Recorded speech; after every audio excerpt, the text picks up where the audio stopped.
এমনি এটা মেয়ের শ্বশুর বাড়িতে পাঠাতে হবে। মেয়ের শ্বশুর বাড়িকে সন্তুষ্ট করার জন্য, ছেলের শ্বশুর বাড়িকে সন্তুষ্ট করার জন্য, আপনার অফিসের কলিগকে দেখানোর জন্য, আপনার প্রতিবেশীর কাছে সুনাম পাওয়ার জন্য, ছাগলের গোশত বন্ধ করে এজন্য, গরুর গোশত বরকত বেশি এজন্য, মানুষকে দেখানোর জন্য ইত্যাদি কারণে যদি আপনার কুরবানি হয়, রাসূল সাল্লাল্লাহু আলাইহি ওয়াসাল্লাম বলেছেন মান তাসাদদাকা ইউরাই ফাকাদ আশরাকা, এই কুরবানি করে আপনি শিরক করে জাহান্নামে চলে গেলেন। দেখেন আমাদের দেশের কুরবানি করুন,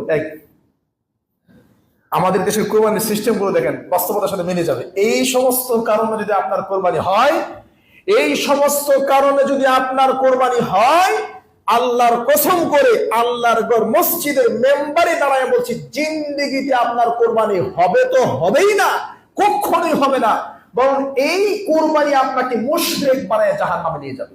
কোনটা? এক, খেয়াল করেন, কুরবানি না দিলে মানুষ কি বলবে? আমার কামাই ভাবে আছে, এত কামাই করি, এখন যদি কুরবানি না দিই মানুষ কি বলবে?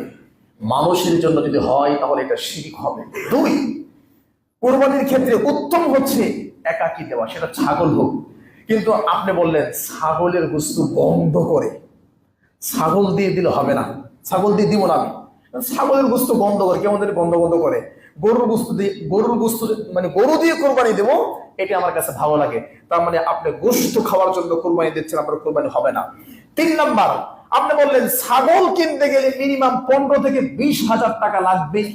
তো 15 থেকে 20,000 টাকা হলে আমি গরু দিয়ে অ্যাটেন্ড করতে পারি, আর গরু দিয়ে দিলে গোশতের মধ্যে বরকত হবে। ছাগলের গোশত এতটুকু দেখা যায়, আর 15-20,000 টাকার গরু এক বুল গোশত হবে।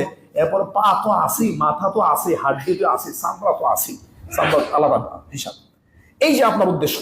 নাম্বার 4, মেয়েকে বিবাহ দিয়েছেন ঈদের 10 দিন আগে, ঈদের 10 দিন আগে মেয়েকে বিবাহ করে দিয়েছেন, আধুনিক স্টাইলে বিবাহ দিয়েছেন। তার মানে টাকা নাই, 8-10 লাখ টাকা ঋণ করে বিশাল বড় অনুষ্ঠান করে মানুষকে খাবার খাওয়ায়া, 500, 1000, 1200 মানুষকে খাবার খাওয়ায়ে আপনি আপনার বিবাহ কমপ্লিট করেছেন। এখন আপনার হাতে একটা টাকাও নাই। এখন চিন্তায় ঢুকেছে, আপনার স্ত্রী আপনাকে বলছে যদি কুরবানি না দেই মেয়ের শ্বশুর বাড়ির কাছে মাথা নিচু হবে, মেয়ের মাথা নিচু হবে, আমাদের মাথা নিচু হবে, কুরবানি না দিলে কেমনে হয়? কুরবানি দিতেই হবে। এই যে আপনি কুরবানি দিয়েছেন আল্লাহর জন্য নয়, এই কুরবানি আপনাকে মুশরিক বানায় জাহান্নামে নিয়ে যাবে।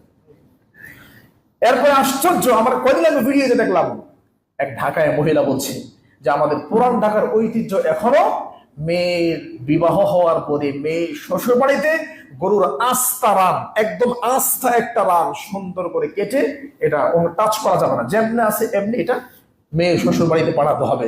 মেয়ের শ্বশুর বাড়িকে সন্তুষ্ট করার জন্য, ছেলের শ্বশুর বাড়িকে সন্তুষ্ট করার জন্য, আপনার অফিসের কলিগকে দেখানোর জন্য, আপনার প্রতিবেশীর কাছে সুনাম পাওয়ার জন্য, ছাগলের গোশত বন্ধ করে এজন্য, গরুর গোশত বরকত বেশি এজন্য, মানুষকে দেখানোর জন্য ইত্যাদি কারণে যদি আপনার কুরবানি হয়, রাসূল সাল্লাল্লাহু আলাইহি ওয়াসাল্লাম বলেছেন মান তাসাদদাকা ইউরাই ফাকাদ আশরাকা, এই কুরবানি করে আপনি শিরক করে জাহান্নামে চলে গেলেন।